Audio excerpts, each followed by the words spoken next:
नमस्कार दर्शकवृन्द, विशेष प्रस्तुति लक टकमा स्वागत छ। म नवराज चालिसै।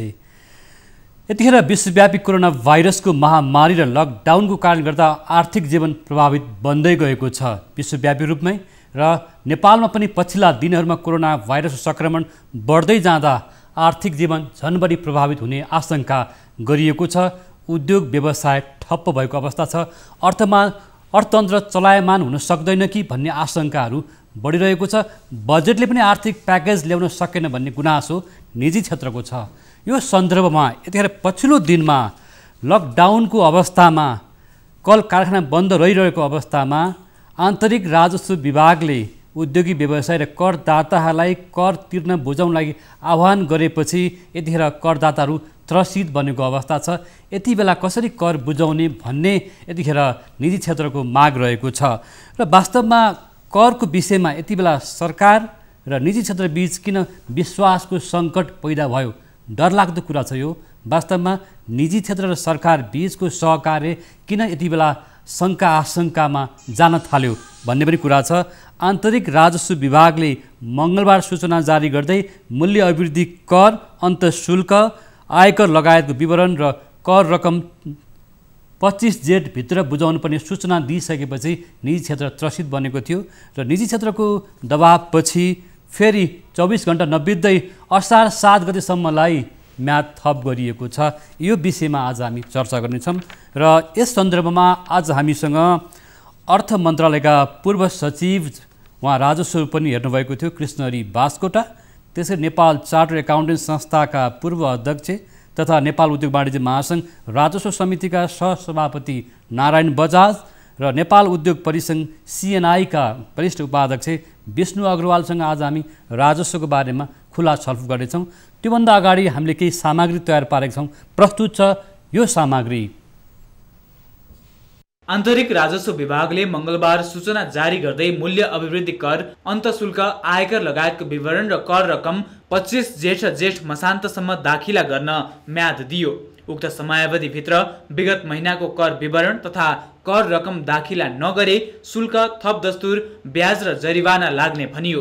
तर उद्योगी व्यापारी विरोधमा उत्रिए। आर्थिक गतिविधि ठप्प हुँदा श्रमिक कर्मचारीको समेत तलब तिर्न नसक्ने अवस्था रहेको बेला कर कसरी बुझाउने भन्दै उद्योगीले उल्टै सरकारलाई प्रश्न तेर्स्याए। विभिन्न राजनीतिक दलबाट समेत सरकारको चर्को आलोचना भयो। सूचना जारी भएको 24 घण्टा बित्न नपाउँदै सरकार आफ्नो निर्णयबाट पछि हट्न बाध्य बन्यो। आन्तरिक राजस्व विभागले बुधबार अर्को सूचना जारी गर्दै मूल्य अभिवृद्धि कर र अन्तःशुल्कको विवरण र कर रकम बुझाउने समयसीमा असार 7 गतेसम्म र आयकर बुझाउने समयसीमा असार 15 गतेसम्मका लागि दिएको छ। तर उक्त निर्णयप्रति पनि व्यवसायीले असन्तुष्टि जनाएका छन्। उद्योगी व्यापारीले थोरै समय मात्र थप भएकाले कर तिर्न गाह्रो हुने बताएका छन्। केही व्यापारीले भने लकडाउन खुले मात्र कर बुझाउने वातावरण तय हुने बताएका छन्। खुकुलो गरेपछि कुन तरिकाबाट इकोनोमी चलायमान हुन्छ हैन, मान्छेहरूको आफ्नो पैसाहरू जुन डिपोजिट डेबिटर्सहरूसँग छन्, यिनीहरूसँग कसरी पैसाहरू असुल भइरहेछन् हैन, मालको बिक्रीहरू कसरी भइरहेछ, फ्याक्ट्रीहरू कसरी चलिरहेछ, ट्रेडिङका एक्टिभिटीहरू कति भइरहेछन्, त्यो अनुसारले चाहिँ मेरो विचारले भविष्यमा चाहिँ अब यो सबै चाहिँ ठिक भयो भने अलिअलि चाहिँ मान्छेले अलिअलि चाहिँ ट्याक्सहरू तिर्न पनि सक्छन् होला। अब चाहिँ चलायमान भएन भने, समस्या भयो भने त फेरि त्यसपछि टाइमको लागि हामी भन्छौँ र नेपाल सरकारले यसलाई चाहिँ सौहार्दपूर्ण वातावरणमा चाहिँ एक्सटेन्ड पनि गर्छ होला भन्ने हामीलाई विश्वास छ। यो समयलाई अझै बढाउन पर्छ भनेर निजी क्षेत्रले माग पनि गरेको छ, र सरकारले पनि यो यति बेला राहत दिनुपर्ने ठाउँमा आहत दिएर कहिले पनि निजी क्षेत्रको विकास हुन सक्दैन। त्यसर्थ सरकारलाई हामी पुनः के अनुरोध गर्छौँ भने कि समय आवश्यकता अनुसार समय अझै बढाउनु पर्छ। किनभने जबसम्म सबभन्दा पहिला त आज यो कुनै पनि मिति भन्दा पनि पहिला अर्थतन्त्र चलायमान हुनु पर्यो क्या। लकडाउन एउटा जीवन रक्षालाई एउटा सुरक्षित तवरले गरेर तपाईँको कमसेकम अर्थतन्त्र चलायमान भएपछि न हामी कहाँ लिक्विडिटी जेनेरेट हुन्छ। मङ्गलबार जेठ 25 गतेसम्म कर नबुझाए कानुन अनुसार जरिवाना गर्ने भने पनि बुधबारको सूचनामा भने उक्त समयावधिभित्र नतिरे के गर्ने भन्ने केही उल्लेख छैन। सरकारले लकडाउन अवधिमा कर तिर्ने योसँग 2 पटक समयावधि थप गरिसकेको छ। गत वैशाख 14 गतेको मन्त्री परिषद बैठकले वैशाख 25 गतेसम्मको कर तिर्ने समयावधि 1 महिना थप गरी 25 जेठसम्मका लागि बढाएको थियो। यसबीचमा लकडाउन अवधि लम्ब्याए पनि करको समयावधि भने थप गरेको थिएन। महामारी रोकिने यकिन नहुँदा सरकारको राजस्व लक्ष्य हिसाब मिलान गर्न गाह्रो हुने भएकाले कर बुझाउनै पर्ने सरकारी अधिकारीको तर्क छ। आजको यो रिपोर्ट सामग्रीपछि भर्खर पनि हामीले प्रस्तुत गऱ्यौँ करका विषयमा उद्योगी व्यवसायी र सरकारी पक्ष बीचको शङ्का आशंका। यसै क्रममा हामीसँग यति बेला जोडिनुभएका छन् अर्थ मन्त्रालयका पूर्व सचिव हामीसँग हुनुहुन्छ कृष्णहरि बास्कोटा र नेपाल चार्टर्ड एकाउन्टेन्ट संस्थाका पूर्व अध्यक्ष नारायण बजाज, उहाँ नेपाल उद्योग वाणिज्य महासङ्घका पनि सहसभापति हुनुहुन्छ। त्यसै नेपाल उद्योग परिसङ्घका वरिष्ठ उपाध्यक्ष विष्णु अग्रवाल, यहाँहरू सबैलाई स्वागत गर्छु म एकमुष्टमा। नमस्कार। नमस्कार। नमस्कार हजुर, म नेपाल उद्योग परिसङ्घका वरिष्ठ उपाध्यक्ष विष्णु अग्रवालजी, जस्तो यहाँहरूले करको विषयमा जुन खालको अहिले सरकारले यहाँलाई नोटिस जारी गरेको छ कि हामीलाई कमसेकम असार 7 गतेसम्म सरकारलाई कर दाखिला गर्नुहोला भनेर समय सीमा दिएको अवस्था छ, यो अवस्थालाई निजी क्षेत्रले कसरी हेरिरहेको छ? वास्तवमा करको विषयमा यसपटक किन यति धेरै विवाद शङ्का आशंका भइरहेको छ? अग्रवालज्यू। धन्यवाद नवराजजी। सर्वप्रथम त म न्युज 24 का दर्शकहरूलाई नेपाल उद्योग परिसङ्घको तर्फबाट नमस्कार गर्न चाहन्छु। एउटा कुन परिस्थितिमा हामीहरूको लकडाउनको घोषणा भएको थियो त्यो पनि हेर्नु पर्यो। हामीहरूले नोटिस पाएको थिए 2-3 दिनको मात्रै। त्यो बेलामा के छ कि कसैले पनि आफ्नो क्याशको सञ्चय गर्न सकेको थिएन। अरू जुन पनि उनीहरूसँग चालु पुँजी थियो त्यो पनि के छ कि स्यालेरी दिनको लागि अपरेसनल एक्सपेन्सेसहरूमा धेरै जस्ता उद्योग र व्यवसायीहरूको सबै चालु पुँजी त्यो त्यसैमा गइसक्यो। यो हामीहरूको 70 दिनको जुन लकडाउन भएको छ त्यसमा सबै पैसा अलरेडी गइसकेको छ। तो यो बुझ्नु पर्यो। आज मेन प्रब्लम के छ? क्याश फ्लोको प्रब्लम छ। त्यस्तो पनि स्थिति छैन आजको दिनमा कि सबैसँग ब्याङ्कसँग कारोबार हुन्छ। दोस्रो, यस्तो पनि स्थिति छैन कि ब्याङ्कसँग कारोबार भए तापनि हामीहरूसँग सबैसँग ओभरड्राफ्टको लिमिट हुन्छ। तो यो सबै सिचुएसनहरूलाई ध्यानमा राखेर यो बुझ्नु पर्यो कि यो क्याश फ्लोको प्रब्लम आज सबै उद्योगी र व्यवसायीले फेस गरिराखेको छ। अहिलेसम्म हामीहरूको लकडाउनलाई खुकुलो गर्ने कुनै टाइम पनि निश्चित भएको छैन। अब त्यो लकडाउन खुकुलो गरिसकेपछि यो पनि जरुरी छैन कि हामीहरूको तुरन्त सेल्स पनि सुरु भइहाल्छ। आजको दिनमा हामीहरूसँग स्टक होला या हामीहरूसँग आजको दिनमा डेटर्स होला। अब डेटर्सहरूले पेमेन्ट गरिहाल्छ, स्टक हामीहरूको सेल भइहाल्छ। त्यो पनि आजको दिनमा एकदम जरुरी पनि छैन कि भाइ 7 दिनभित्र या 8 दिनभित्र यस्तो भएर हामीहरूले आफ्नो पुरानो करको पैसा छ त्यो हामीहरूले तिर्न स्थिति त्यो जरुरी पनि छैन। त्यो कारणले गर्दा मेरो पहिले पनि यही अनुरोध थियो कि अलिकति बढी टाइम दिनुपर्छ, जुन बेलामा प्रशस्त मात्रामा क्याश फ्लो व्यापारीसँग उद्योगीहरूसँग भइहालोस् और त्यसपछि उनीहरूले दिन सकोस्।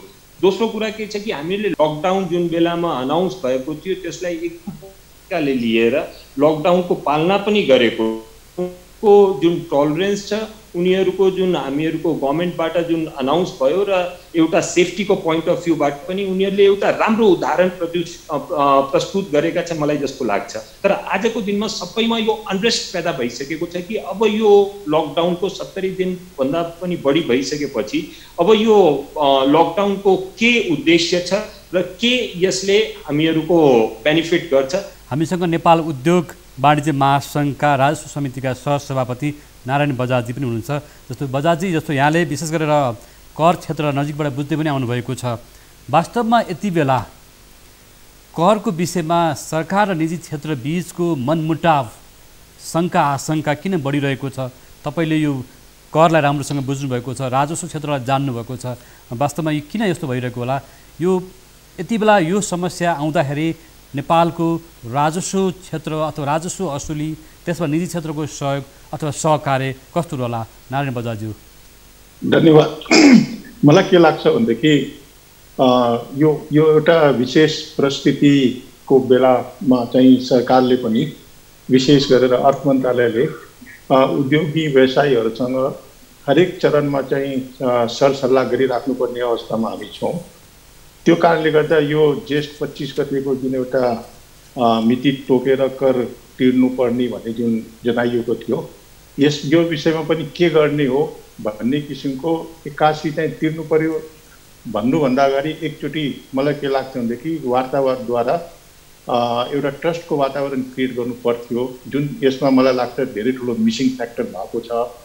र यो चाहिँ एउटा वास्तविकता हो कि अहिलेको अवस्था चाहिँ यसलाई क्यास फ्लो भनौँ या जेसुकै भनौँ, it is a situation of cash management. अहिलेको यो क्राइसिसको बेलामा जब टोटली लकडाउन छ त्यो बेलामा चाहिँ क्यास म्यानेजमेन्टलाई कसरी गर्ने, यसमा ट्याक्सको लागि मात्रै क्यास म्यानेजमेन्ट गर्ने होइन कि अरू आफ्नो रिकरिङ एक्सपेन्सेसहरूको लागि पनि हरेक करदाताले, चाहे त्यो ठुलो होस् या सानो होस्, उसको आफ्नो व्यवसाय अनुसारको उसको क्वान्टिटी या क्वान्टम पनि त्यो अनुसारकै हुन जान्छ। त्यो कारणले गर्दा यो एउटा परिस्थितिमा मलाई के लाग्छ भने सरकारले पनि एउटा ब्रिडिङ स्पेस चाहिँ सबैलाई दिनै पर्छ। लकडाउन खुलिसकेको भए सायद यति ह्यू एन्ड क्राई हुने थिएन। लकडाउन चाहिँ already announcement, further extension announcement भइसकेपछि अर्को लकडाउन कहिलेसम्म हुने हो भन्ने किसिमको अनिश्चितता, जुन किसिमले कोरोना भाइरसका केसेसहरू हरेक दिन द्रुत गतिले बढिरहेछ, त्यसले गर्दा एउटा मनमा के सबैको मनमा आएको छ नि यो लकडाउन चाहिँ अझ कति दिन जाने हो भन्ने यो एउटा अन्यलको वातावरणमा मलाई के लाग्छ भने सरकारले पनि, गभर्मेन्टले पनि क्यास म्यानेजमेन्टमा उल्टा करदाताहरूलाई चाहिँ सहज वातावरण पुर्याउनु पर्ने थियो, जुन एउटा मेसेज गएन। त्यो कारणले गर्दा यत्रो ठुलो विरोध यो विषयमा आयो। र ठिक छ, 24 घन्टाभित्रै अर्थ मन्त्रालयले यो कुरालाई सुनेर केही एक्सटेन्सनहरू दिएको छ।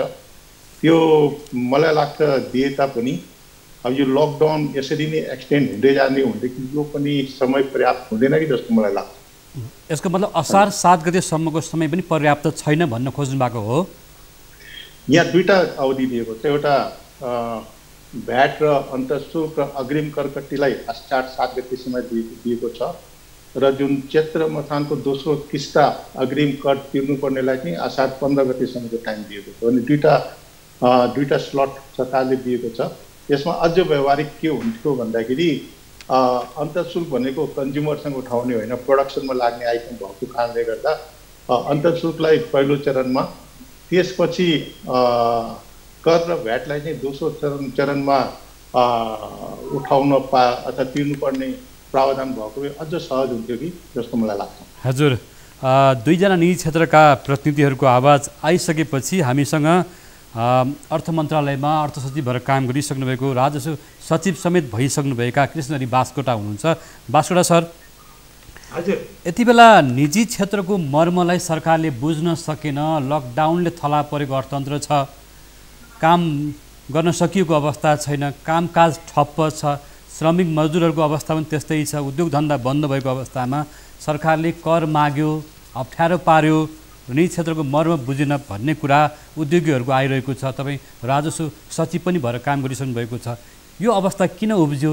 यसको निकास के हुन सक्छ जस्तो लाग्छ यहाँलाई?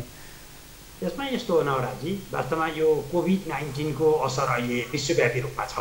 संसारका ठुल्ठुला अर्थतन्त्र भएका अमेरिका, युरोप जस्ता मुलुकहरू नै एक प्रकारले उनीहरूको अर्थतन्त्र नै निकै डामाडोल भएको अवस्था हामी सबैले बुझेकै छौँ। त्यो अवस्थाबाट संसार गुज्रेको छ। मेरो जानकारी अनुसार नेपालमा निजी क्षेत्रले सामान्य हिसाबले पनि दैनिक करिब 2 अर्ब रुपियाँको नोक्सानी उहाँहरूले बेहोरिरहनु भएको छ। नेपाल सरकारले पनि आफ्नो भन्सार नाकाबाट दैनिक करिब 1 देखि 1.5 अर्ब रुपियाँसम्मको नोक्सानी बेहोरेको छ। केही अर्थशास्त्रीहरूले मूल्याङ्कन गरिरहनु भएको छ, कतै नेपालमा यो पटक झन्डै 4 खर्बको हाराहारीमा कुल गारस्थ्य उत्पादन नै घट्ने त होइन भन्ने सम्बन्धको आङ्कलन भएको छ। विश्वव्यापी रूपमा खर्बौँ डलरको नोक्सानी पुगिसकेको छ।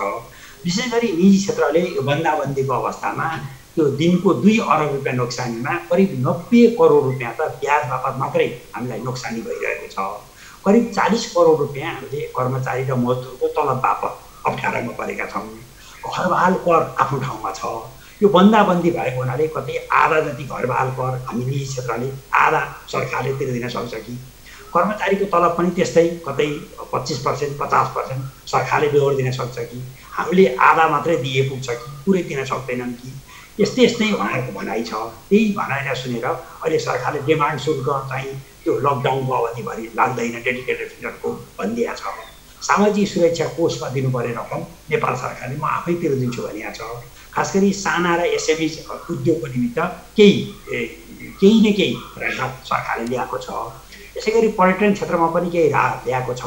मैले चाहिँ बाहिरबाट अवकाश भएर हेरिरहँदाखेरि यसपालि निजी क्षेत्रले नेपाल सरकारसँग धेरै नै अलि के भनौँ बढी नै एक्सपेक्ट गरेर अमेरिकामा प्रति व्यक्ति $1200 नै अमेरिकाले बाँड्यो, जापानमा प्रति व्यक्ति नै 1 लाख यान बाँडेको छ, अस्ट्रेलियामा $750 बाँडिएको छ, यो हङकङ एक प्रकारले यो ताइवान जस्तामा पनि 50 युरो दिएको छ, अरू ठुल्ठुलो प्याकेजहरू आइरहेको छन्, भारतमा पनि अरबौँ प्याकेजका रकमहरू आइरहेका छन्।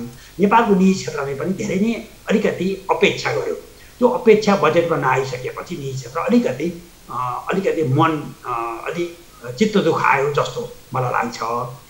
यसर्थ हुनु के पर्थ्यो भने अहिले राष्ट्रपतिले गरिरहेछ समष्टिगत अर्थतन्त्रमा के असर पर्छ, क्षेत्रगत रूपमा के असर पर्छ, 5 करोड रुपियाँभन्दा बढी कर्जा लिएकाहरूको प्रत्येक इन्डिभिजुअलको अवस्था के छ भनेर राष्ट्रपतिले अहिले सूक्ष्म रूपमा अध्ययन गरिरहेको मेरो जानकारीमा छ। मूलतः हामीले नेपालकै कच्चा पदार्थ प्रयोग गर्ने, नेपालकै पहिचान बनाउने, नेपालमा रोजगारीको अवसरहरू दिने यस्ता उद्योग कल कारखानालाई हामीले बचाउनै पर्छ। यतिखेर यसमा हामीले यताउता सोच्नै मिल्दैन। जो निकासीको निमित्त उद्योग स्थापना भएका छन्, जसले स्वरोजगार प्रवर्धन गरेको छ, यस्ता चिज चाहिँ केही चिजहरू छन् जुन चिजलाई चाहिँ हरेक किसिमले हामीले बचाउनै पर्छ जस्तो लाग्छ।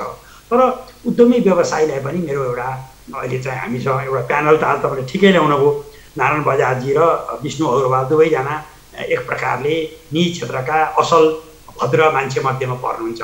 मैले बुझेअनुसार चाहिँ यो त राजनीतिमा ठुल्ठुला शब्द, ठुल्ठुला जार्गन, साँच्चै हुनु त नवराजजीले पनि तपाईँले केही प्रयोग गरिनु भएको छ शब्द, बडो आशंका, बडो एकदम घच्चाघच्ची, मनमुटाव। वास्तवमा यो त कर बुझाउने चिजमा त दुनियाँमा मैले बुझेको कुनै राज्य प्रणाली चल्छ भने त्यो त पहिला हब्स लक रुसोको हामीले सामाजिक अनुबन्धको सिद्धान्त हेऱ्यौँ भने कर नउठिकन कुनै पनि राज्य प्रणाली चल्दैन, करसँग कुनै किसिमको कम्प्रोमाइज हुँदैन। किनभने यो करभित्र हामीले बुझ्नुपर्छ कुन कुन चाहिँ व्यवसायीले जनताबाट उठाइसकेको कर खालि सरकारको ढुकुटीमा बुझाउन मात्रै बाँकी छ। सामान्यतः मूल्य अभिवृद्धि करमा चैत 11 गतेबाट लकडाउन लाग्यो, त्योभन्दा पूर्व कुनै व्यवसायीले सरकारको नाममा यदि मूल्य अभिवृद्धि कर उठाएको छ भने त त्यो त उठाइरहेको रकम सरकारका बुझाउनको सरकारले 20-25 दिनको समय दिएको हो, त त्यो हामीले दिनैपर्छ। अर्को नारायणजीले भन्दै हुनुहुन्थ्यो यो एक प्रकारले अन्तशुल्क भनेको चाहिँ त फ्याक्ट्रीबाट निकालिसकेपछि के छ, त्यो बाहिर निकालिसकेपछि त्यो बिक्रीमा गयो कि त्यो व्यवसायीसँगै छ कि, त्यसबाट बिक्री वितरणबाट व्यवसायलाई रकम आएको छ भने सरकारलाई त्यो रकम प्राप्त हुनुपर्छ। अब आयकर भनेको चाहिँ हिसाब गरिसकेपछि उसले 3 किस्तामा बुझाउन पर्थ्यो, अन्त्यमा असार मसान्तमा सबै वर्षभरिको आयकर तिर्नु पर्थ्यो। त्यस कारणले यस्तो अवस्थामा मैले अन्त्यमा यति भन्छु, नवराजन केही सोध्नु होला, यस्तो बेलामा चाहिँ निजी क्षेत्रको नेतृत्वदायी व्यक्तिहरू र अर्थ मन्त्रालय लगायतका निकायहरूको नेतृत्वदायीका बिचमा चाहिँ सुसम्बन्ध हुनुपर्छ। 20 गतेभित्र जेठ 20 गतेभित्र चाहिँ समय दिएको थियो। त्यो कुरो त एफएनसिसिआईको पदाधिकारीलाई, सिएनआईको पदाधिकारीलाई, नेपाल चेम्बर अफ कमर्सका पदाधिकारीलाई पनि त जानकारी थियो। एक प्रकारले अहिले शङ्खाको सुविधा लियो भने त अर्थ मन्त्रालयले चासो दिएन भन्दा कतै FNCCI, CNI, Nepal chamber of कमर्सले पनि चासो दिएन कि त 20 गते त आउन आँट्यो, किनभने 15-16 गते भइसकेपछि त 20 गते आइपुग्छ भन्ने कुरा त हामीलाई हेक्काउनु पर्ने। यसर्थ यस्तो अर्थतन्त्रको विषयमा एक प्रकारले अर्थतन्त्रको मेरुदण्डको रूपमा रहेको, अर्थतन्त्रको सम्वाहको रूपमा रहेको निजी क्षेत्र यसरी सरकारसँग यसरी यस किसिमले प्रस्तुत हुनुहुन्छ जस्तो मलाई लाग्दैन। तपाईँ नवराजीले होइन भन्नुभयो, सरकारले नै बुझ्यो 2-4 घन्टाकै बिचमा यसलाई असार 7 गतेसम्म सार्थ्यो। नारायणजीले सही नै भन्नुभयो, यो जेठ महिनाभरि त लकडाउन सरकारले घोषणा गरिसकेकै छ। सजिव जस्तो यहाँले भनिहाल्नुभयो असारसम्म नै गयो अरे भनेदेखि त फेरि त्यो दिएको 7 गते पनि त नमिल्ने अवस्था आयो, त्यो स्वाभाविक हो।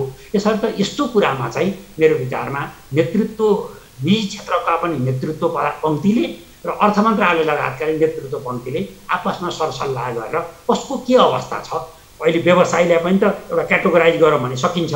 यो बन्दाबन्दीको बेलामा पनि कारोबार गर्ने व्यवसायी पनि त हुनुहुन्छ, कोही नाफामा पनि हुनुहुन्छ, नाफामा भएको कारोबार गरिरहेको, आर्थिक अवस्था लिक्विडिटी अवस्था ठिक भएको, त्यसले चाहिँ दिम बनाऊँ, त्यसमा त बैङ्क पर्छ, त्यसमा चाहिँ इन्सुरेन्स कम्पनीहरू पर्छन्, त्यस्तोले सक्छ कि त। अर्को चाहिँ नि आंशिक कारोबार गर्नेलाई चाहिँ अलिक किस्ता गर्ने हो कि त, र जसको चाहिँ ठ्याक्कै बन्दाबन्दी नै छ, केही नै हातखुट्टै चलेको छैन 72-75 दिन, त्यसलाई चाहिँ विचार गर्ने हो कि त यस्ता निकासहरू निकाल्नुपर्छ भन्ने चाहिँ मेरो सल्लाह हो। सरज्यू, जो यहाँले कर प्रशासकको रूपमा पनि केही कुरा भनिसक्नु भएको छ।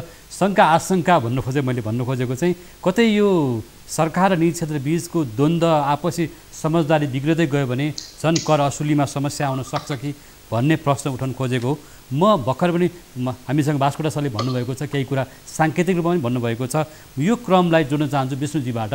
हामीसँग सिएनआईका वरिष्ठ उपाध्यक्ष विष्णु अग्रवाल हुनुहुन्छ। विष्णुजी, जस्तो भर्खर पनि कर उठाउने काम राज्यको हो, राज्यले सूचना दिएको थियो, त्यो सूचनालाई चाहिँ के कारणले ख्याल गरिएन भन्ने जस्तो कुराहरू पनि आएको छ। यो अवस्थामा यो यति बेला समझदारी बिग्रदै गएको हो या निजी क्षेत्र र सरकार बीचको करको विषयमा मनमुटाव हो या शङ्का आशंका? फेरि मैले प्रश्न जोडेँ, वास्तवमा के हो? बास्कोटा सरले केही कुरा चाहिँ भनिसक्नु भएको छ। विष्णु अग्रवालज्यू, के हो वास्तवमा? यस्तो बेलामा मैले सुरुमा पनि भनेको थिएँ कि हामीहरूले 2 दिनको नोटिस पायो कि भाइ ठिक छ, अब हामीहरूको बन्द हुन्छ, हामीहरूको लकडाउन हामीहरू गइराखेको छु र हामीहरूको बिजनेसहरू पनि बन्द हुन्छ र सबै कुराहरू बन्द भइराखेको छ। यो 2 दिनको नोटिसमा हामीहरूले प्रिपरेसन जुन गर्नुपर्ने हो, त्यो ट्याक्स तिर्ने या कर तिर्ने या कर बुझाउने, त्यो प्रिपरेसनको पोसिबिलिटी मैले पाएको छैन। अब त्यसपछि जुन छ, आज त्यसपछिको अगर हामीहरूले कुरा गर्छौँ त it has been completely a lockdown के। अब केही इन्डस्ट्रिजहरू, केही बिजनेसहरू चलेका पनि छन्, तर त्यो बिजनेस जो चलेका छन् त्यो पनि 30-40% क्यापेसिटीमै चलेका छन्। केही फुड बिजनेस 80-90% को क्यापेसिटीमा चलेका छन्। 94% हामीहरूको उद्योगहरू सबै लकडाउनको बेलामा बन्दको स्थितिमै छन् विभिन्न कारणहरूले गर्दा। अब यस्तो होइन कि भाइ आजको दिनमा कसैले पेमेन्ट गर्न चाहन्न या कर तिर्न चाहन्न, सबैको मनसाय उद्योगीको, व्यापारीको सरकारप्रति या कर तिर्ने प्रति पोजिटिभै छ। कुनै हालतमा यसको बारेमा नेगेटिभ प्रवृत्ति छैन। तर एउटा प्र्याक्टिकल प्रब्लम छ। मलाई लाग्छ कि अब यो बन्द हुँदाखेरि जुन बेलामा, अब बन्दको बेलामा सरकारले यो पनि भन्यो कि भाइ स्यालेरी पनि तिर्नुपर्छ, बन्दको बेलामा हामीहरूले रेन्ट पनि तिर्नु परेकै छ, मतलब सबै अपरेसनल सर्टेन अपरेसनल एक्सपेन्सेस पनि हामीले तिर्नै परेका छन्। हामीहरूले टेलिफोनको बिल तिर्नु परेको छ, इन्टरनेटको सेवाको लागि तिर्नु परेको छ, सबै कुराहरू गर्नु परि नै राखेको छ। कि यस्तो छैन कि हामीहरूको रेभेन्यू हामीहरूले बुझ्नु पर्यो कि एकदम जिरो छ, शून्य छ। हामीहरूको कुनै सामान सेल भएको छैन, हामीहरूको कुनै सामान फ्याक्ट्रीबाट बाहिर निस्केको छैन। रेभेन्यू जिरो भएमा, एक्सपेन्सेस भइराखेको बेलामा कुन तरिकाले एउटा कुनै पनि व्यापारीले या कुनै पनि उद्योगीले एउटा क्यास फ्लोको सिचुएसन कसरी म्यानेज गर्छ, यो मलाई एकदम आश्चर्यको कुरा लाग्छ। मलाई यो लाग्छ कि यो एकदमै अव्यावहारिक कुरा हो from the point of view of cash flow. Cash flow नै नभएमा सबै पैसा, अरू फेरि यो पनि होइन कि अगर मैले 25 गते अगर केही तिर्नु पर्ने हो भने मैले के कि 1 महिना पहिल्यै त्यसको व्यवस्था गरेर राखेको हुन्छु। जस्तो क्यास फ्लोको विषयमा फेरि बास्कोटा सरलाई जोड्न चाहे म, निजी क्षेत्रले क्यास फ्लो गर्नै नसक्ने अवस्था छ, हामी तिर्न नसक्ने अवस्था छ। यो बेला चाहिँ गाह्रो छ, यो अप्ठ्यारो अवस्थालाई सरकारले बुझेन भनिरहेको अवस्था छ। बास्कोटा सर के भन्नुहुन्छ? मैले फेरि अलिकति तपाईँहरू बिचमा वास्तवमा विष्णु अग्रवालजीले भनेको कुरोमा अहिले यतिखेर संवेदनशील अवस्था छ। मैले अरू अवस्था भए विष्णु अग्रवाललाई त्यसै किसिमको जवाफ दिन्थेँ। अहिले वास्तवमा निजी क्षेत्र एउटा मर्मस्पर्शी भएको अवस्था छ, त्यसमा हामीले कुनै त्यसमा काउन्टर गरिरहनु मनासी पर्दैन। तर हामीले जेन्टल एमाइनको हिसाबले हेऱ्यौँ भनेदेखि त फागुनमा हामीले यदि मूल्य अभिवृद्धि कर उठाएका थियौँ भनेदेखि त त्यो उठाएको पैसा त सरकारको पैसा त कहीँ खातामा राखिदिया हुनुपर्छ। मानौँ मूल्य अभिवृद्धि कर हामीले उठाउँछौँ, उठाए पनि हाम्रो व्यापारमा नै त्यो पैसा लगाइसकेका हुन्छौँ भन्न त हाम्रो निजी क्षेत्रले हुँदैन। पहिला कुरो त्यसरी बुझ्नु पऱ्यो। अर्को विष्णुजीले भन्नुभएको छ हामी 50% 60%ले चल्छौँ। नेपालमा के हो र मोटामोटी उद्योग धन्दा कर कारखाना त्यही 50% क्यापेसिटीमा चल्ने त हो नि, 100% क्यापेसिटीमा त कहिले चलेको छ र? त्यो चलेकै अवस्था छैन। तेस्रो कुरो नारायणजीले मैले भन्दाखेरि यसो टाउको हल्लाइसक्नु भएको थियो। त्यो कस्तो हुन्छ भने जस्तो आयकर बुझाउनु परिछ, आयकरमा त मैले फेरि पनि तपाईँलाई भन्छु तपाईँको सन्देह छ, बैङ्क त नाफामै छ, बैङ्कको आयकर पनि अहिले के सरकारले माफी नै दिनु पर्यो कि बिमा कम्पनीहरूको पनि आयकरको किस्ता बुझाएन हुने अवस्था। जो मूल्य अभिवृद्धि कर उनले दैनिक गरिरहेका छन् तिर्न सक्छौँ हामी भन्छन् भने कुनै चाहिँ डिपार्टमेन्ट स्टोर तिर्न सक्छु भन्ने छ भने के भयो? तपाईँले भन्नुभयो विष्णुजीले भने जस्तो म पनि त बुझ्दछु करिब 70-75 दिनदेखि होटेलका कोठाहरू जुन बन्द छन् त्यो त अब साँचो नै कुन साँचोले खुल्छ ताल्छ भन्ने कुरै थाहा नभइसक्यो। 5 लाख जति चाहिँ पर्यटन व्यवसायका रहेका रोजगारी गुमिनै सक्छ। अब त पर्यटन व्यवसाय यही अवस्था हो भने कोभिड-19ले गर्दा मोटामोटी 2 वर्ष खुल्ला जस्तो लाग्दैन। त्यही कुरा बुझेर नै कता यो 5 स्टारहरूले त दसैँसम्मलाई उहाँहरूले त आफ्नो होटल आफ्नै तर्फबाट बन्द नै गरिदिइसक्नुभयो। हामी 12.5% दिन सक्छौँ भन्नुभयो। त्यही भएर यो क्षेत्रले दिन सक्छ, यो क्षेत्रले दिन सक्दैन। यसमा यसरी यो जसरी विष्णुजीले अलिकति भन्न खोज्नु भएको थियो, वास्तवमा कोरियाको उदाहरण लिनै पर्थ्यो। सत्कार्य हामीले बुझ्नै पर्छ कहाँ चाहिँ अलिकति यो कोभिड-19 को असर छैन, त्यसलाई चाहिँ ग्रिन जोन भनेर हामीले व्यवसाय गर्न दिनुपर्छ। जहाँ अलिकति डाउटफुल छ त्यसलाई ग्रे जोन र अलिकति हेल्थ प्रोटोकलहरू मानेर व्यवसाय गर्न दिनुपर्छ। जहाँ रेड एरिया हो त्यो रेड एरियालाई थोरै सीमित एरियालाई मात्रै यसमा मात्रै कारोबार नगर। त्यो ठाउँबाट पनि तिम्रो चाहिँ वैकल्पिक रूपमा अर्को ठाउँमा गएर कारोबार गर्न सक्छौ, अर्को ठाउँमा आउटलेट खोल्न सक्छौ भने अर्को ठाउँमा आउटलेट खोल भनेर अर्थतन्त्रमा कारोबार गर्न दिनुपर्छ। तर विष्णुजीलाई पनि थाहा छ, नारायण बजाजीलाई पनि थाहा छ, अमेरिका ब्राजिलमा अहिले अलिकति त्यहाँका राष्ट्रपतिज्यूहरूले यो के हो त इकोनोमी नै कोल्याप्स हुन आँट्यो, इकोनोमी कोल्याप्स हुनुभन्दा त केही कारण भास्कर सर म नारायण बजाज सरले हात उठाइरहनु भएको मैले देखिरहेको छु। नेपाल उद्योग वाणिज्य महासङ्घले हिजो विज्ञप्ति पनि जारी गरेको छ। यहाँ महासङ्घको राजस्व समितिको सहसभापति हुनुहुन्छ।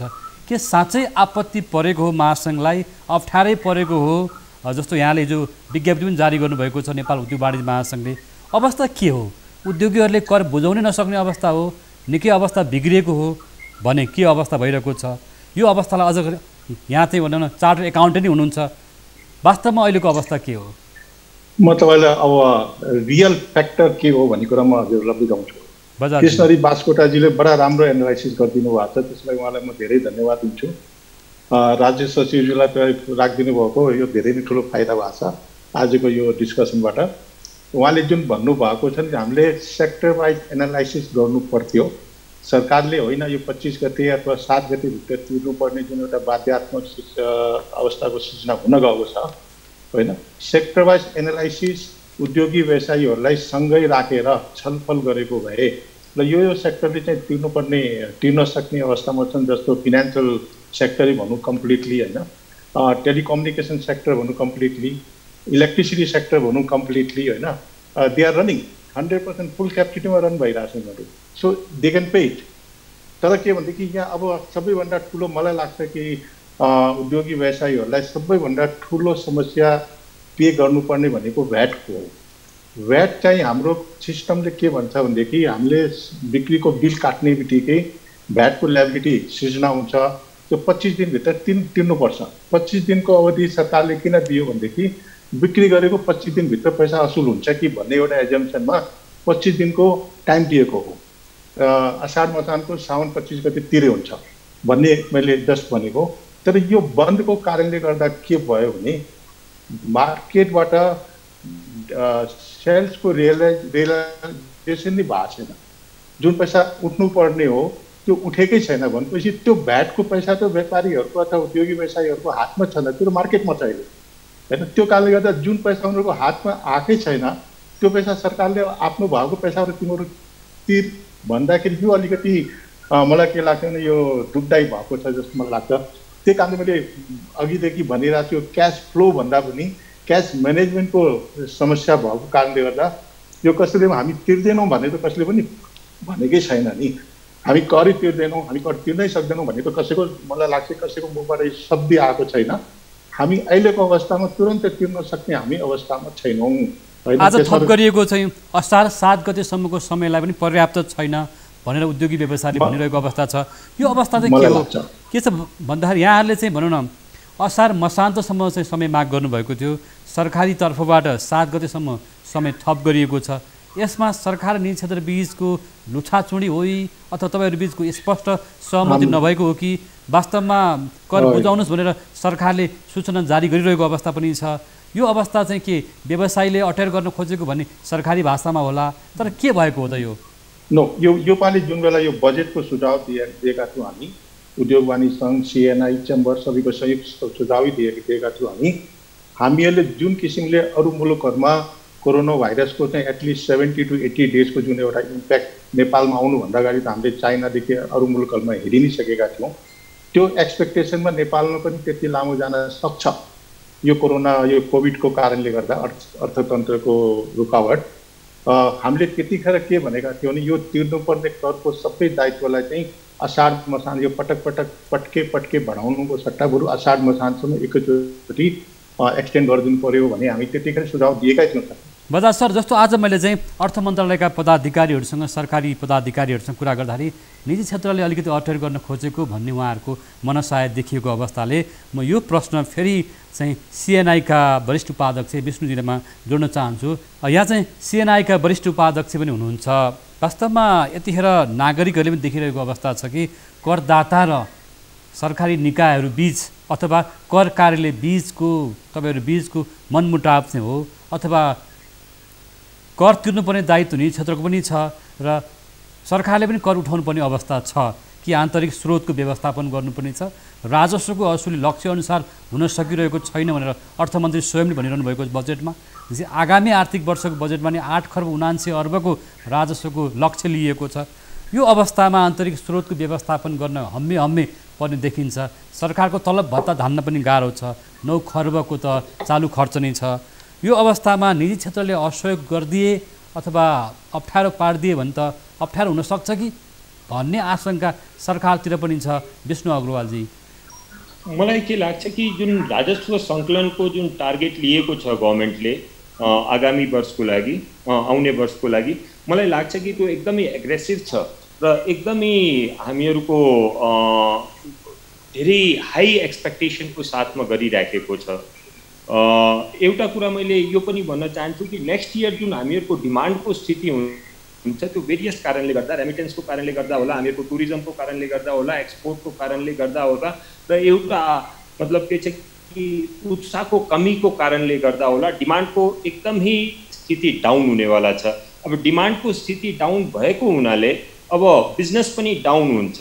अब यस्तो बिजनेसमा डाउन हुँदा हुँदै पनि यति हाई टार्गेट लिने मलाई लाग्छ कि अलिकति धेरै नै हामीहरू मतलब एग्रेसिभ भएर टार्गेट मलाई एचिभ हुने मतलब एकदमै गाह्रो जस्तो लागिराखेको छ टु टेल भेरी फ्रेङ्कली। अहिले पनि जुन हामीहरूको नयाँ यो सालको जति पनि हामीहरूको ब्यालेन्स सिट आउँछ र जुन आषाढमा हामीहरूले इन्कम ट्याक्स बुझाउनु पर्ने स्थिति आउँछ त्यसबाट पनि क्लियर हुन्छ कि हामीहरूको कति उद्योगहरू कति व्यवसायीहरूको के स्थिति छ। और next year is going to be much more difficult because this year 8 months we have done well, 4 months we have suffered. तर next year most of the time डिमान्डको कारणले गर्दा हामीहरूको सफर हुने स्थिति हुन्छ। सो मलाई यो अलिकति गाह्रै लागिराखेको छ जुन सङ्कलनको। तर के छ कि जुन बजेटमा अरू पनि स्टेप लिनुभएका छन्, जसरी राम्रो साइज बजेटको जुन साइज छ त्यो राम्रो छ। फेरि के छ कि डेभलपमेन्ट एक्सपेन्डिचर राम्रो छ। मलाई पुरा विश्वास छ त्यो कार्यान्वयन गर्नको लागि पनि एउटा ठुलो चुनौती हुन्छ जुन मैले आश गरेको छु कि गभर्मेन्टले राम्ररी गर्न सक्छ। I hope so. जस्तो बास्कोटा सर, अलिकति तपाईँसँग म प्रश्न जोड्न चाहन्छु। निजी क्षेत्रको भनाइ भनौँ, गुनासो भन्नु, अहिले सरकार निजी क्षेत्रप्रति उदार हुन सकेन। लकडाउन अझ कहिलेसम्म जाने हो त्यो टुङ्गै छैन। यस्तो अवस्थामा सरकारले कर कर कर ट्याक्स भनिरह्यो भन्ने अवस्था छ। वास्तवमा कि निजी क्षेत्रको त्यो क्षमता छैन भन्ने कुरो उहाँहरूको आइरहेको छ कि सरकारलाई थाहा चाहिँ निजी क्षेत्रले कर बुझाउन सक्छ भन्ने लागेको हो कि यो वास्तवमा निजी क्षेत्रप्रति सरकार अनुदार भएको? भर्खर पनि विष्णुजीले भन्नुभयो राजस्व लक्ष्य हासिल हुन सक्दैन, हामी देख्दैनौँ त्यो अवस्था भनिरहेको अवस्थामा कर प्रशासन निजी क्षेत्र मैत्री नभएको हो। बास्कोटा सर, यस्तो हो नवराजी, निजी क्षेत्र भनेको मैले बुझेअनुसार चाहिँ विष्णु अग्रवाल लगायतका साथीहरू देशलाई नचिन्नु भएको नबुझ्नु भएको मानिसहरू हुनुहुन्न। उहाँहरूलाई के जानकारी छ भने जस्तो विष्णुजीले भन्नुभयो यो बजेटको आकार चाहिँ करिब चाहिँ एक प्रकारले 14 खर्बभन्दा अलिकति घटीको 14 खर्ब हाराहारीको बजेटको आकार ठिकै छ भनेर उहाँले भन्नुभयो। त्यसमा के छ तर उहाँले राजस्वको लक्ष्यको असुरीमा हामी चाहिँ त्यो त्यसमा डाउट छ, शङ्का छ, हाम्रो सहयोग हुन सक्दैन कि भन्ने उहाँको भाषाले के देखाउँछ भने सरकारले लिएको राजस्वको असुली चाहिँ शङ्कास्पद छ है, हामीलाई गाह्रो हुनसक्छ भन्ने कुरा उहाँको आशय त आयो नि त। बुझेन राज, त्यही आशयलाई बुझाउनु पर्यो। आशयलाई चाहिँ निजी क्षेत्र उहाँहरू नबुझ्ने मान्छे हुनुहुन्न। मौका पाउँदा उहाँहरू पनि मन्त्री नै हुनुभएको छ। निजी क्षेत्र चाहिँ मन्त्री हुनलाई, सचिव हुनलाई अयोग्य मान्छेहरू भएर निजी क्षेत्र हुनुभएको छैन। उहाँहरू पनि त्यो कुरा बुझ्नुहुन्छ। अहिले चाहिँ नि अर्थमन्त्रीले चाहिँ आगामी वर्षमा 2.25 खर्ब रुपियाँको आन्तरिक ऋण लिने भन्ने चाहिँ लक्ष्य राख्दा यसो गर्दा त बैङ्कको चाहिँ सबै ऋण जति त सरकारले सोचेर लिने हो, निजी क्षेत्रले कहाँबाट कर्जा लिएर कसरी कारोबार गर्ने भन्ने एउटा पेनिक अवस्था छ। अब सरकारले 3 खर्ब बराबर चाहिँ म बाहिरको ऋण लिन्छु भन्दा फेरि इकोनोमिस्टहरू ठुल्ठुला नेपालका विद्वानहरू जो चाहिँ सबै देश विदेश जान्नेहरूले नेपाल सरकारले कहाँबाट चाहिँ 3 खर्ब रुपियाँको विदेशी ऋण लिन सक्छ, यसले सरकारले करिब म 60 अर्ब रुपियाँको म चाहिँ अनुदान दिन्छु भन्दा यो वर्ष त 20-25 अर्ब त उठ्या छैन, अनुदान कहाँबाट 60 अर्ब आउँछ भनिरहनु भएको छ। भनेपछि त मुलुकलाई स्वावलम्बनतर्फ लैजाने त आन्तरिक कर बाहेक अरू त के छ र राजस्व। अहिले जस्तो विष्णुजीले भन्नुभयो उहाँको भनाइ, उहाँको एउटा अनुहारको, उहाँ वास्तवमा पहिला त्यस्तो मान्छे हुनुहुन्न थियो, एकदम एकोरिसक्या, त्यस्तो हिसाबले त्यतापट्टिको हिसाबले त वास्तवमा हामीले जे सकिन्छ त्यसमा सकारात्मक हुनैपर्छ। तर विष्णुजीलाई पनि त जानकारी छ, हामी सबैलाई जानकारी छ राज्य प्रणाली चल्छ कसरी त। राज्य प्रणाली चल्ने भनेको चाहिँ केही करबाटै हो। अहिले चाहिँ जुन किसिमको चाहिँ 6 खर्ब रुपियाँ चाहिँ आगामी वर्षलाई चाहिँ यो कोभिडको उपचारको निमित्त छुट्याइयो भनेको सबैजना मान्छेहरूले नेताहरू नै हाँसिरहनु भएको छ। 6 खर्बले पिपिपी किन्ने कि फेस मास्क किन्ने कि डाक्टरहरूले किन्ने पन्जा किन्ने कि 6 खर्बले के आउँछ भनिरहनु भएको छ। कता कता मान्छेले त 6 अर्ब रुपियाँ होइन 6 खर्ब चाहिन्छ त्यसमा भने जस्तो गरिरहनु भएको छ। अहिले स्वास्थ्य मन्त्रालयको बजेट त यसो बढाएर 70 अर्ब 90 अर्ब लगिदिएन हो, 10% बजेट हुनुपर्छ भन्दा त 1 खर्ब 50 अर्ब रुपियाँ त स्वास्थ्य मन्त्रालय बजेट दिनुपर्थ्यो। त्यसमा यो त्यही भएर मैले के भन्छु सरजी एउटा कुरा मैले बिचमा रोकेँ, निजी क्षेत्रले क्षमता छैन अब हाम्रो भनेको अवस्थालाई सरकारले नबुझेको हो होइन नवराज, तपाईँले त्यसरी बुझ्नै भएन। तपाईँले निजी क्षेत्रले क्षमता छैन भनेर मुखले क्षमता, सरकारले त्यसमा बैङ्कमा भएको खाताबाट म पैसा लिऊँ भन्यो भनेदेखि क्षमता त्यो दिन त्यो के भने के हुन्छ? त्यो तपाईँले त्यसरी होइन, यसको यसरी सवाल जवाब हुँदैन नवराज। यो अहिले चाहिँ मैले बुझेको वास्तवमा यतिखेर लकडाउनले गर्दा उद्योग व्यवसायीहरू एक प्रकारले पुरै नुन खाएको कुरा जस्तो हुनुभयो। जो जेमा तपाईँको अहिले न्युज 24 बन्द भयो भने नवराजको लागि तपाईँलाई हेर्न लायक तपाईँको अनुहार हुन्छ। किन भन्दा तपाईँ त एउटा सञ्चारकर्मी हो, न्युज 24 छ र तपाईँको व्यवसाय छ, न्युज 24 कुनै किसिमले बन्द भयो भने तपाईँको अवस्था के होला? मेरो अहिले घर छ र म घरमा बसेर जुममा मिटिङ गरिरहेको छु, मेरो घरै भएर म चौरमा पुगेँ भने मेरो अवस्था के होला? अहिले निजी क्षेत्रमा भएको अवस्था यही हो। त्यसकारणले हामी संवेदनशील हुनैपर्छ। यसमा अर्थ मन्त्रालयले सबैले विवेक पुर्याउनुपर्छ। तर अर्थ मन्त्रालयमा पनि विष्णु अग्रवाल मार्फत मैले के निवेदन गर्छु भने अलिकति नारायणजीले त्यो लाइन लिइरहनु भएको छ, हामी सबैजना सक्दैनौँ गर्दैनौँ, हामी खतम भयौँ सिद्धिसक्यौँ त्यस्तो किसिमले हामी आउनु हुँदैन।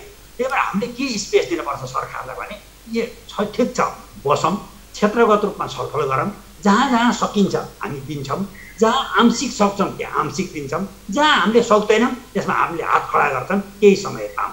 यो त तपाईँहरूले असार मसान्त भनौँ न, असारको चाहिँ नि 7 गते पुगेन असार मसान्त दिउँ भनियो, नारायण र मैले कुरा गरिरहेको छौँ। असार महिनाभरि नै लकडाउन भयो भने के विष्णु अग्रवालले असारमा चाहिँ सर जस्तो यहाँले राम्रो उदाहरण दिनुभयोस्, त्यस्तो विन विन दुवैतर्फमा एउटा भनौँ न सहमतिमा जाने आधार के हुनसक्छ? यहाँले अलिकति चाहिँ बजार सरतिर पनि जोड्नु भएको हुनाले वास्तवमा हो एउटा चाहिँ घर नै रहेन भने के गर्ने, सस्ता रहेन भने के गर्ने भनेर मैले राज्यको एउटा चाहिँ सरकारको पनि उदाहरण दिनुभयो, सरकार नै खोक्रो भयो चलाउन सकेन के गर्ने भन्नुभएको छ। निजी क्षेत्रबाट म जान चाहन्छु, करलाई राम्रोसँग बुझ्नुभएको नारायण बजाजु, जस्तो के हो त वास्तविक कुरा?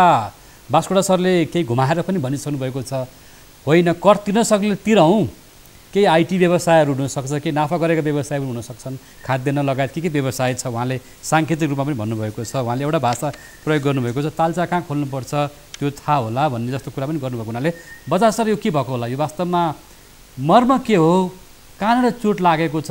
अझ प्रश्न पार्नुहोस्, तपाईँले कुरा नचपाइकन भनिदिनुहोस् न बजाज सर, तपाईँले बुझ्नु भएको करको बारेमा। नारायण बजाजज्यू, मलाई के लाग्छ भने यो अलिकति यो अलि कठिन अवस्था भएको कारणले गर्दा सरकार र उद्योगी व्यवसायीहरू मलाई के लाग्छ भने कुनै विपक्ष र पक्ष होइन कि सबै एकैतिरको भएर बस्नुपर्छ जस्तो मलाई लाग्छ।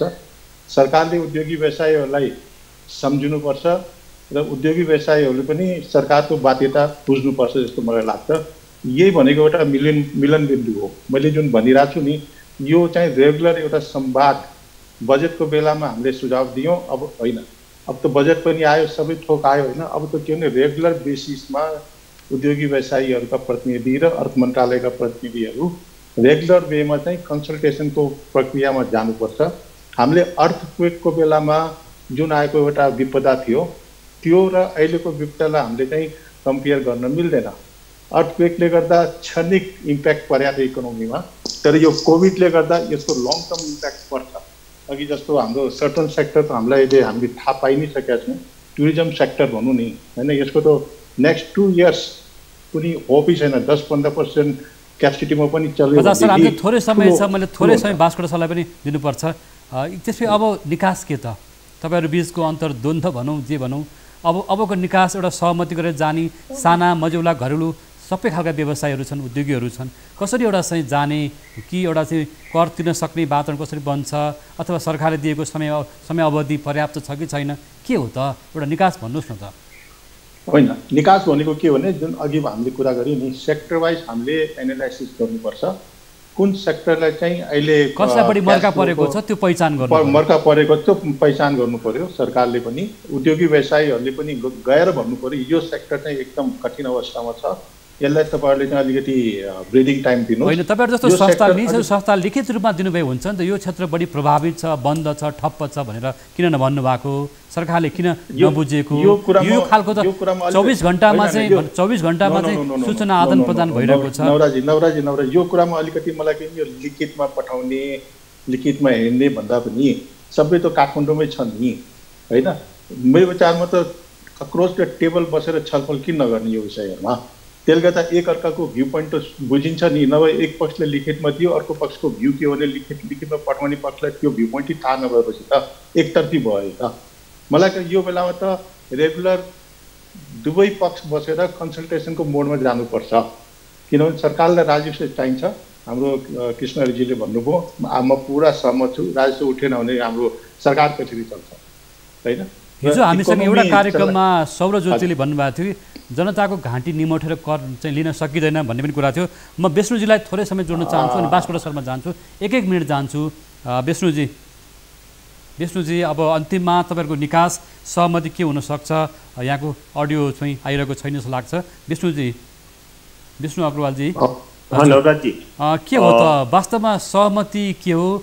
अब चाहिँ निकास कसरी खोज्ने भन्ने कुरा चाहिँ यहाँहरूको चाहिँ सिएनआईको धारणा के छ त? नेपाल उद्योग परिसङ्घले जुन तरिकाको बजेटमा हामीहरूको सजेसन्सहरू दिएका छन् त्यसमा सबभन्दा ठुलो उद्योगी व्यवसायीहरूको one of the most important हामीहरूको सजेसन के थियो भने हामीहरूले इन्ट्रेस्टको रेट घटाउनु पर्छ र हामीहरूको लोनहरू जुन छ त्यो रिस्ट्रक्चरिङ गर्नुपर्छ। अरू हामीहरूको मतलब के छ कि लोनको डिफरमेन्टको लागि पनि हामीले विष्णुजी एउटा कुरा मैले सोधिहालेँ, जस्तो यहाँहरूले बजेटको छिट्टो स्वागत गरिहाल्नुभयो, तर हाम्रो निजी क्षेत्र छिट्टो स्वागत गर्ने भने हतारमा ओहो यो पनि काको चलिन्छ, यो कार्यक्रम पनि छैन, ल निजी क्षेत्र मैत्री भएन भन्ने गुनासो पनि छ। यो वास्तवमा निजी क्षेत्रलाई परेको चोट मर्काको बारेमा तपाईँहरूले किन स्पष्टसँग भन्न सकिरहनु भएको छैन? भएको के हो, निकास के हो भनिदिनुहोस् न त। यसमा हामीहरूले स्वागत भन्दा पनि हामीहरूले केही कुराहरू बजेटको जुन हामीहरूले आफ्नो डिमान्डमा पनि राखेको थिए त्यो पूर्ति पनि भएको हुनाले त्यो कुराहरूलाई हामीहरूले स्वागत गरेको थिए। दोस्रो कुरा हामीहरूले के भनेको थियौँ कि जुन कुराहरू यसमा समावेश हुन पाएन, जसरी इन्ट्रेस्ट हामीहरूले घटाउनु पर्यो। दोस्रो कुरा के छ कि इन्ट्रेस्टको हामीहरूको प्रिन्सिपल र इन्ट्रेस्टको रिस्ट्रक्चरिङ गर्नु पर्यो। जुन कुरा हामीहरूको बजेटमा हामीहरूको एड्रेस भएन त्यो अब मोनिटरी पोलिसी जुन आउँछ त्यो बेलामा एड्रेस हुनुपर्छ। हामीहरूले आफ्नो विज्ञप्तिमा त्यो पनि भनेका थिए। सर्टेन कुराहरू हामीहरूको जसरी एड्रेस भएन, एउटा सिक इन्डस्ट्रीलाई कसरी यो बेलामा सपोर्ट गरेर एटलिस्ट के छ कि बन्द हुनबाट बचाउन सक्छौँ। दोस्रो कुरा हामीहरूको एउटा ठुलो माग थियो श्रमिकहरूको बारेमा कि श्रमिकहरूलाई जुन उनीहरूले 100% पैसा 50% अहिले 50% लकडाउन पछिको लागि वैशाखको लागि र लकडाउन पिरियडको लागि भनिराखेका छन्। त्यसमा हामीहरूको जस्तो आजकै छलफलमा भन्नु होला, राष्ट्र ब्याङ्कले कस्तो खालको मौद्रिक व्यवस्थापन गरोस्, ब्याङ्कको ब्याज दरको बारेमा कुरा गर्न खोज्नु भएको होला, ब्याङ्कको ब्याज दर घटाउने भन्ने कुराको यसको व्यवस्थापन कसरी भइरहेको छ, छोटकरीमा के भन्नुहोस्, केही भन्न राख्नुहुन्छ भन्नुहोस्। एउटा त ब्याज घटाउनु पर्छ। ब्याज घटाउनको लागि यो जरुरी छैन कि सरकारले नै त्यसमा पैसा हाल्नुपर्छ। There are lot of tools with NRB जसलाई बेसिसमा लिएर जसरी के छ कि उनीहरूले आफ्नो बेस रेट जुन ब्याङ्कको बेस रेट छ त्यो हामीहरूले घटाउन सक्नुपर्छ। त्यसको लागि थुप्रै टुल्सहरू छ जुन हामीहरूले विस्तारमा नेपाल राष्ट्र ब्याङ्कमा पनि दिएको छौँ र अर्थ मन्त्रालयमा पनि दिएको छौँ। दोस्रो कुरा के छ कि ब्याङ्कको हेल्थको लागि र हामीहरूको उद्योगीहरूको पनि हेल्थको लागि आजको दिनमा यो आवश्यक छ कि लोनहरूलाई रिस्ट्रक्चरिङ गर्न सक्नु पर्यो। अरू यसको यो पनि होइन कि लोनहरूलाई रिस्ट्रक्चरिङ 2 र 3 महिनाको गरेर पुग्छ, किनकि यो कोभिडको जुन प्रभाव छ र डिमान्ड। हजुर, यहाँहरूको जुन खालको गुनासोहरू आइसकेको छ, सुझाव पनि आएको छ। म बास्कोटा सरसँग छोटकरीमा सर 1-2 मिनटमा चाहिँ आजको यो छलफलले एउटा निकास चाहिँ दियोस्, एउटा सहमति सहकार्य बनोस् निजी क्षेत्र र सरकार बीच भन्नुहोस् बास्कोटा सर। यहाँ लामो समय राजस्व प्रशासन बस्नु एउटा प्लेटफर्म बनाइदिनु भयो। मैले चाहिँ सारमा के भन्छु भने जसरी विष्णुजीले चाहिँ बैंकहरूको चाहिँ ब्याज दर घटाउन पर्यो भन्नुभयो, त्यो बैंक भनेको पनि निजी क्षेत्र नै हो, ब्याज दर घटाउने निजी क्षेत्र नै हो। दोस्रो कुरो उहाँले चाहिँ यो हाम्रो ऋणहरूलाई चाहिँ रिस्ट्रक्चरिङ गर्न पर्यो भन्नुभयो, त्यो त राष्ट्र ब्याङ्कको गभर्नरले पनि अर्थमन्त्रीले पनि आवश्यक पर्यो भने रिस्ट्रक्चरिङ मात्रै होइन वर्किङ क्यापिटल पनि दिन्छौँ भनेर उहाँले ठाउँ ठाउँमा बोलेको मैले सुनेको छु। र विष्णुजीले के बुझ्न पर्यो भनेदेखि ऋणको ब्याज दर घटाउँदा यसमा सेभिङ गर्ने मान्छे जसले पैसा बैङ्कमा निक्षेप गरेका छन् तिनको अवस्था के हुन्छ त्यो कुरो हामीले जान्नपर्छ। नत्र मान्छे फेरि सिरान मुनि तकिया मुनि नै पैसा राख्न थाल्छन्, बैङ्कमा लैजाँदैनन्। अर्को कुरा भनेको नारायणजीले थोरै कुरा भनिदिइसक्नुभयो, उहाँको र मेरो कुरो मिलिरहेछ। खास गरी बैङ्किङ क्षेत्र, बिमा क्षेत्र, टेलिकम क्षेत्र, अहिले अस्पतालहरू त रोल आया छ, अस्पताल त सबै चलेका छन्। यदि स्कुलहरूले बोर्डिङ स्कुलहरूले 12 महिनाको फिस विद्यार्थीसँग लिएका छन् भने त तिनलाई त कुनै मर्का परेन।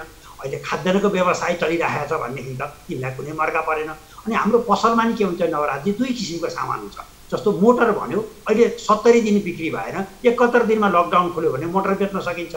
मानव जिन्स प्यान्ट राखिया छ भने बेच्न सकिन्छ। तर कैयौँ सामान हुन्छन् जसको डेट अफ एक्सपायरी हुन्छ। 70-75 दिन लकडाउन हुँदा खुल्दा त त्यो सामान त सबै डेट अफ एक्सपायरी भइसकेको हुन्छ। बिक्री गर्छु भने पनि बिक्री गर्न नसक्ने अवस्था हुन्छ। अनि कैयौँ हाम्रो व्यापार क्षेत्र नेपालमा एजेन्सी व्यापार छ।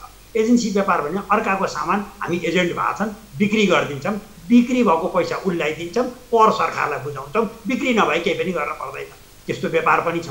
तर केही चाहिँ इन्डिजिनियस प्रडक्ट छ त्यो जो नेपालकै लगानीमा छ, नेपालीकै रोजगारी छ, जसमा नेपालकै कच्चा पदार्थ लागेको छ, जसले नेपालकै पहिचान बनाएको छ, जो नेपालबाट निकासीको निमित्त अगाडि बढेको छ, यस्तो मर्कामा छ। त्यही नारायण बजाज र म दुवैले के भनिरहेको छु भने यस्तोमा चाहिँ 1 by 1 गरेर उद्योग बाई उद्योग व्यक्तिगत हेरेर सक्ने नसक्ने हामीले पहिचान गर्नै पर्छ। तर केही चाहिँ व्यवसाय चाहिँ ब्रोडरली मेरो विचारमा के त नवराज अब अहिले रक्सीको व्यापार गरेलाई पनि हामीले चाहिँ यो कर तिर्न पर्दैन भनिदिने हो, मोटरको व्यापार गरेलाई पनि हामीले कर तिर्न पर्दैन नै भनिदिने हो, के यो जग्गाको घर घडेरी प्लटिङ गरेलाई पनि कर तिर्न पर्दैन नै भन्नु पर्ने हो त। यसरी हामी जान हुँदैन। त्यस कारणले खालि विष्णु अग्रवाल मार्फत मैले केही व्यवसायी साथीहरूको मैले हेरिरहेको छु निकै असजिलो पेनफुल अवस्थामा हुनुहुन्छ। तर त्यो सबैलाई एकै ठाउँमा हाल्न खोज्दा त्यो पेनफुल आफू हुनुहुन्छ, जो पेनफुल छैन उसलाई पनि साथ दिन खोज्नुभयो। त्यसले गर्दाखेरि चाहिँ यो अलिकति सरकारलाई पनि चल्न गाह्रो भयो। जस्तोमा त्यो जसले दिन सक्छ त्यसलाई चाहिँ छोडिदिने हो भने सरकारलाई पनि अलिअलि आउँदै जाँदा ऊ पनि बिस्तारै चल्दै जान सक्थ्यो। यो नै विन विनको सिचुएसन हुन्छ जस्तो लाग्छ। यही हो। बास्कोटा सर धन्यवाद यहाँलाई। आजको छलफलमा हामीले एउटा निकास खोज्न खोजेका हौँ। आज छलफलमा सहभागी हुनुभएको सबैजनालाई एकपटक एकमुष्टमा धन्यवाद दिन चाहन्छु। धन्यवाद यहाँलाई। धन्यवाद हजुर सबैजनालाई धन्यवाद। थ्याङ्क यू नवराजी। धन्यवाद कृष्णजी। हजुर धन्यवाद। तपाईँहरूबाट एउटा सहमति नै आओस् भनेर हामीले एउटा प्लेटफर्मको रूपमा अघि बास्कोटा सरले भन्नुभयो एउटा सहमति निकास आउन सकोस् र उकुस मुकुसहरू पनि निस्कियोस् तपाईँहरूको भन्न खोजेको हो। वास्तवमा निजी क्षेत्र र सरकार बीचको आरोप प्रत्यारोप शङ्का आशंका भन्दा पनि अहिले कोरोना भाइरसको यो महामारी छ, सङ्कटको बेला छ, लकडाउन अझ लम्बिँदै जाने अवस्था छ, अर्थतन्त्र थला परेको अवस्था छ। यस्तो अवस्थामा श्रमिक मजदुर, साना व्यवसायी, उद्योगी व्यवसायी अथवा सबै खालका व्यवसायीहरूको अवस्थालाई बुझेर वर्गीकरण गरेर कुन अवस्थामा कुन उद्योग रहेको छ, व्यवसाय रहेको छ त्यसको पहिचान गरेर अर्थ मन्त्रालयले त्यसमा चाहिँ एउटा पहिचान गरेर चाहिँ करलाई अगाडि बढाओस्, कर दाखिलाको प्रक्रिया अगाडि बढोस् र सहमतिमा जाओस्, अवस्था र हैसियत बुझेर चाहिँ कर प्रशासन अगाडि बढोस्। त्यो नै राज्यको लागि पनि कल्याण हुनेछ र निजी क्षेत्रलाई पनि त्यसले चाहिँ फाइदा गर्न सक्छ अथवा सहमति हुनसक्छ भन्ने छलफलमा कुरा निस्केको छ। यो छलफलमा आज हामीसँग जोडिनु भएको थियो अर्थ मन्त्रालयका पूर्व सचिव कृष्णहरि बास्कोटा र नेपाल उद्योग वाणिज्य महासङ्घका राजस्व समितिका सहसभापति नारायण बजाज र नेपाल उद्योग परिसङ्घ CNI का वरिष्ठ उपाध्यक्ष विष्णु अग्रवाल तपाईँहरूको समयको लागि धन्यवाद। र सहमति र सहकारीबाट मात्रै मुलुकको विकास र समृद्धि हुनसक्छ। तडसार र अत्ताएर चाहिँ कर उठ्न सक्दैन, सरकार अगाडि बढ्न सक्दैन भन्ने गुनासो पनि निजी क्षेत्रको रहेको छ। सहमति र सहकार्यमा अगाडि बढौँ, समझदारीबाट मात्रै विकास र समृद्धि हासिल हुन सक्छ भन्ने आजको छलफलको निष्कर्ष रहे जस्तो हामीलाई लागेको छ। यस्तै छलफल र निकास हामी खोज्ने प्रयास गर्नेछौँ। कार्यक्रम लकटकमा लकटकको समय पुरा भएको छ। हामी बिदा माग्छौँ। नमस्कार।